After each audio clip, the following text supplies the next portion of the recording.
The man in the alley was bleeding from 3 places and his eyes were still calm. Elena Carter had been a nurse long enough to know what fear looked like in a body, the shallow breath, the shaking hands, the eyes searching for someone to save them. This man had none of that. What he had was a dragon tattoo up his forearm, a black shirt soaked through with blood, and a gaze that studied her the way a predator studies something it doesn't yet understand.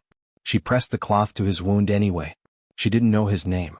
She didn't know that by helping him, she had just made herself the most dangerous kind of person in Seoul, a witness. She found him on her way back from the rubbish bins behind the clinic, 1:47 a.m., the kind of Seoul night that smelled like rain that hadn't fallen yet. He was sitting against the wall with one knee up, his black shirt soaked through from collar to ribs, blood running a slow line from the cut above his left eye. Not unconscious. Not panicking. Just sitting there in the dark like a man who had decided that was where he would be tonight. Elena stood over him for exactly 2 seconds. Then she went back inside for her kit. She didn't call the police. She told herself it was because there wasn't time, the cut was deep, the blood loss already serious, but the truth was simpler than that. She was a nurse. She didn't sort people before she helped them. That wasn't how her hands worked. She knelt beside him and opened the kit. "This is going to sting," she said. He said nothing. She cleaned the wound in silence. He didn't flinch once. Not when she pressed the gauze. Not when she worked the needle through skin that had to be screaming at him. His jaw stayed level, his breathing stayed even, and his eyes stayed on her face with a concentration that would have unnerved her if she'd let it. She didn't let it. "You need a hospital," she said, tying off the last stitch. "These will hold, but there's internal bruising along your ribs that I can't assess out here. If you start struggling to breathe." "How long?" His voice was low, Korean accented, unhurried. "On the stitches?" 48 hours if you don't aggravate them." He nodded once, like she'd given him a logistics update, not medical instruction. She packed her kit. When she stood, he was already rising, slow, controlled, no hand against the wall for support even though she could see the effort it cost him. He straightened his ruined shirt.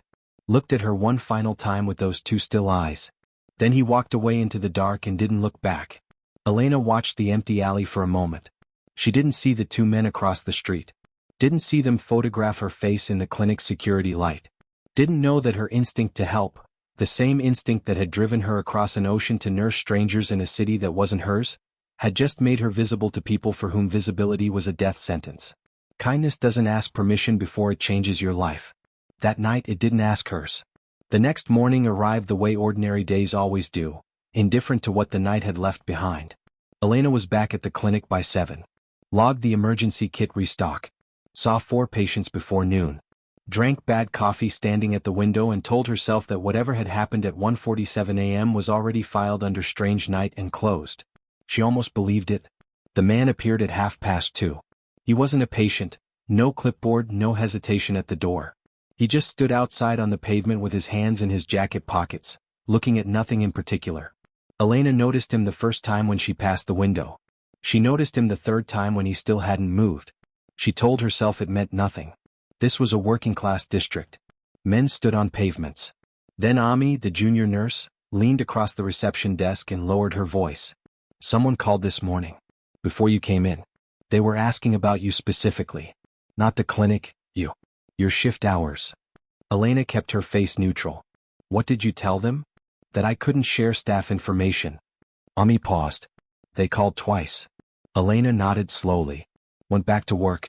Kept moving the way she always did when something threatened to make her stop, because stopping felt like the first step toward falling apart, and she hadn't come this far to fall apart in a free clinic in Mapo District.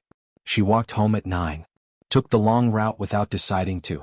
Her apartment door was unlocked. She stood in the doorway for a long time. Nothing was disturbed.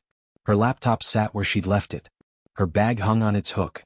The single photograph on her windowsill, her mother back in Lagos squinting into afternoon sun, was exactly where it always was. Nothing taken. Nothing moved. Just the door. Unlocked. When she never left it unlocked. Elena stepped inside, locked it behind her, and sat on the edge of her bed. Not spiraling. Not crying. Just understanding, with the quiet clarity that her profession had sharpened in her, that something had shifted and she hadn't caused it and she couldn't fix it with her kit. The world doesn't always warn you when it changes around you. Sometimes the only sign is a door left open that you know you closed. She searched the tattoo from memory on her day off. She wasn't sure why. Professional habit, maybe. The same instinct that made her chart every patient detail even when the shift was ending and her feet were screaming. Something about the man's forearm had stayed with her the way details stay when your mind hasn't finished processing them yet. The dragon was distinctive, not decorative. The coil was deliberate, the style specific. Less art, more insignia. Like something that meant something to people who already knew what it meant. It took her 40 minutes to find it. The image matched a news article from 14 months ago. A parliamentary inquiry. A crackdown that hadn't cracked anything. A name mentioned alongside words like untouchable and alleged and no charges filed. The careful language journalists used when they were afraid of the people they were writing about. Honjisu. The article had a photograph. Grainy, taken from a distance, the way photographs of powerful men always were when those men didn't want to be photographed. But the jaw was the same. The stillness in the frame was the same. Elena read the article once. Then read it again. Then closed her laptop and looked at the ceiling for a long time. She had stitched up the most feared man in South Korea in a back alley with a travel kit and a pair of surgical gloves. She waited to feel something dramatic. Panic. The urge to call someone. What she felt instead was a very tired kind of clarity. She had saved a man. She hadn't known who he was. She hadn't asked and he hadn't told her, and she had done what her hands knew how to do. That was the whole of it. She hadn't chosen his world. She'd chosen, in one unremarkable late-night moment, not to walk past someone bleeding in the dark. She couldn't undo that. And she was too honest with herself to pretend she would have walked past if she'd known. She made tea. Got dressed. Went back to work. Knowing the truth doesn't change what you did. It only changes what you do next. He came back on a Thursday, 20 minutes before closing. No blood this time. No ruined shirt. He wore a dark suit that had been made for his exact measurements, and he moved through the clinic door the way powerful men move. Not loudly, but with the absolute certainty that the space would rearrange itself around him. 2 men waited outside flanking the entrance. Elena was logging the last charts of the day. She looked up and felt the recognition move through her before she could organize her face into something neutral. She put the pen down. He stopped at the reception counter. His stitches were clean, healing well. She clocked that automatically, the way she couldn't help but clock every patient's condition even when they weren't her patient anymore. "I'm closing," she said. "I know." He looked at her steadily. "I'll be brief." He was brief.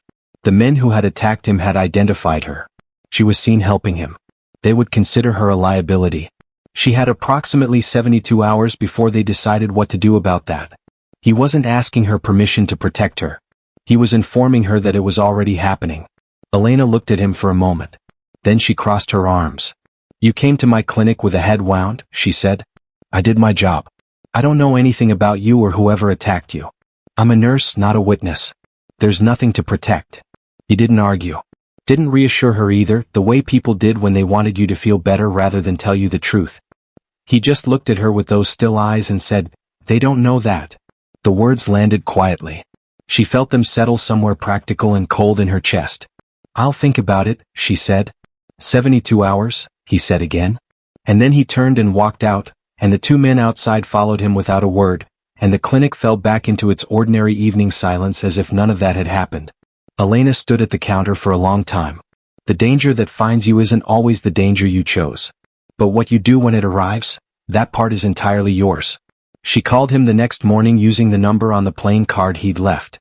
She'd made her decision overnight. Lain awake with it, turned it over, examined it from every angle the way she examined a wound before committing to a course of treatment. She was not his problem. She would not become his responsibility. She had built her life carefully, piece by piece, and she wasn't about to hand the edges of it to a man she'd met bleeding in an alley. She told him all of this when he arrived at the clinic an hour later. She said it calmly and completely, without raising her voice or leaving gaps for interruption. She was good at delivering difficult information. She told families things that broke them and kept her own face level throughout. This wasn't harder than that. He let her finish. Then he reached into his jacket, took out a photograph and placed it on the desk between them. It was her apartment window. Shot from the building across the street, the angle precise, the timestamp reading 11:23 p.m., 40 minutes after she'd come home to find her door unlocked. She was visible in the frame, sitting on the edge of her bed, still in her coat. She looked at the photograph for a long time. Her argument sat in the air between them, waiting for her to pick it back up. She didn't. "Who took this?" she asked, though she already knew. The same people who were outside your building this morning, he said. She hated that he was right. She hated more that she'd almost convinced herself her self-sufficiency, the very thing that had carried her from Lagos to Seoul, was armor enough for this particular battle. It wasn't. She looked up from the photograph. I have patients who depend on this clinic. I know. I'm not leaving permanently. I'm not asking you to. She picked up the photograph and looked at it one more time. Herself, small and unaware in a lit window. How long had they been watching before she knew to watch back? She put it face down on the desk. Fine, she said. Pride is not the same as strength. Sometimes the bravest thing you can do is admit that the walls you built aren't high enough. The house was not what she expected. She had prepared herself for something that announced itself, marble and steel and the visible weight of money used as a weapon. What she got was a building in the hills above the city that looked, from the outside, like any large private residence. Clean lines. Quiet street. A garden that someone actually tended. Her room was the same. Plain, comfortable, nothing excessive. A window overlooking the garden, good light in the morning. Someone had put fresh flowers on the bedside table. She didn't know who. Nobody spoke to her unless she spoke first, which was Jisu's standing order, apparently. She found that out from the housekeeper, Mrs. O, who communicated primarily through food left at precise intervals outside Elena's door. When Elena finally came downstairs and sat at the kitchen table, Mrs. O looked at her for a long moment and then put a full plate in front of her without comment. Elena ate every bite. She found Jisu in the kitchen at 2 in the morning. She'd come down for water and hadn't expected him. He was sitting at the counter in a plain gray shirt, no jacket, reading something on a tablet. He looked for the first time like a man rather than a position. She got her water. Sat across from him because the alternative was retreating upstairs and she was tired of retreating. They talked. Not about the threat, not about the faction, not about any of it. He asked about her work. She answered. She asked without planning to how long he'd lived in this house. He told her. They sat in the kitchen for 40 minutes in the middle of the night, and when she finally went back to bed she lay awake longer than she had in weeks. Not from fear.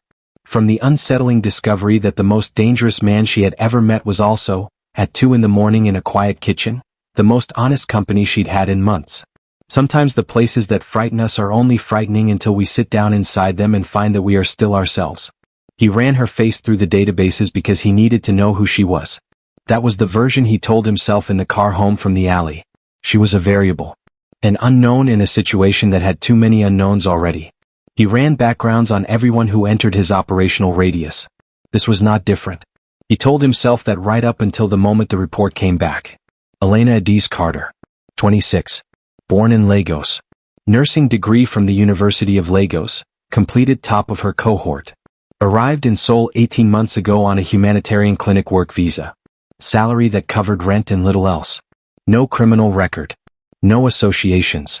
No angles.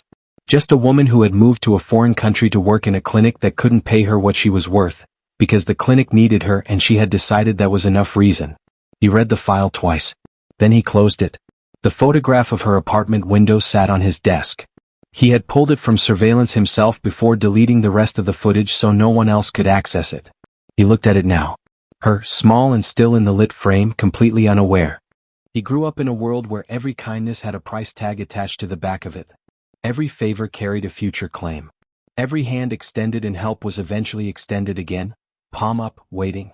Elena Carter had pressed a cloth to his temple, worked in silence, and walked back inside without asking for a single thing. He didn't know what to do with that. So he did the only thing he had ever known how to do when something mattered. He made sure it stayed alive. The most disarming thing one person can do for another is expect nothing in return. It doesn't weaken the one who receives it. It quietly dismantles every wall they built to survive the world without it. The call came at 6 in the evening. Mommy. Her voice tight and careful in the way voices go when the person speaking is trying not to alarm you and failing. 2 men had come to the clinic after closing. Ami had been locking up alone. They hadn't taken anything. The message was the bruises they left and the single question they asked. Where is Elena Carter? Before a neighbor's lights came on and they disappeared. Ami was at the hospital. Nothing broken. She was going to be okay. Elena sat with the phone in her hands after the call ended and said nothing for a long time. She didn't cry. She noted that about herself the way she noted clinical details. Not with pride, just with accuracy. What she had instead of tears was a cold, flat anger directed entirely inward. At the version of herself that had spent days almost believing that being careful and being good was sufficient armor against people who operated outside of both. She heard Jisoo come in. She didn't look up. "Ami," she said. "I know." He sat across from her. Not close. Not distant. Just present. She kept her eyes on her hands. "I thought that if I stayed quiet enough, careful enough, it would stay away from the people around me." He said nothing. That was naive. "Yes," he said. He didn't soften it. She respected that more than she expected to. She looked at him then. At the scar through his eyebrow. The steadiness that had unsettled her the first night and felt, now, like the only solid thing in the room. "You saved my life," he said quietly. "I will not let them take yours." 8 words. Said without performance, without flourish, by a man who did not say things he didn't mean. She could see it had cost him something. The admission of it. The simplicity of it. She nodded once. That was enough. You cannot protect yourself from everything. But you can choose, when the walls come down, who you let stand in the rubble beside you. By morning it was over. She didn't ask for the details. What she understood, from the way the house settled into a different kind of stillness, quieter and less coiled than before, was that Jisoo's people had moved in the night. Efficiently. Completely. No headlines. No witnesses. No visible seams where the resolution had been stitched shut. Mrs. O made a full breakfast and set it on the table at 7 without being asked. An hour later, Jisoo found her in the garden. He stood in the doorway and told her she was free to go. Back to the clinic. Back to her apartment. Back to her life. The danger was resolved. His debt to her was paid. She was under no obligation to remain.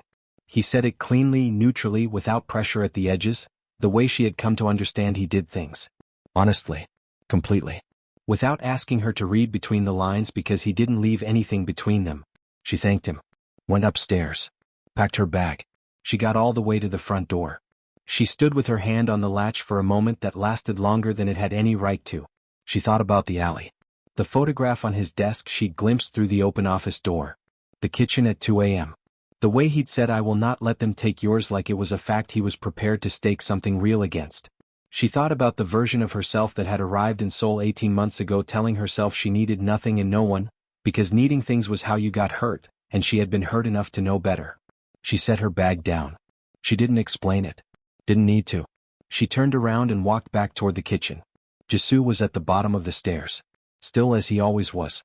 He looked at the bag on the floor. Then at her face. He didn't smile. Didn't say a word. But something in him settled, quietly, almost imperceptibly, like a room that had been open to the cold for a very long time, finally, gently, closing. Elena went to the kitchen and put the kettle on. The life you choose after fear is the truest one you will ever live. Not because it is safe. Because you chose it anyway, with your eyes open and your bag still on the floor.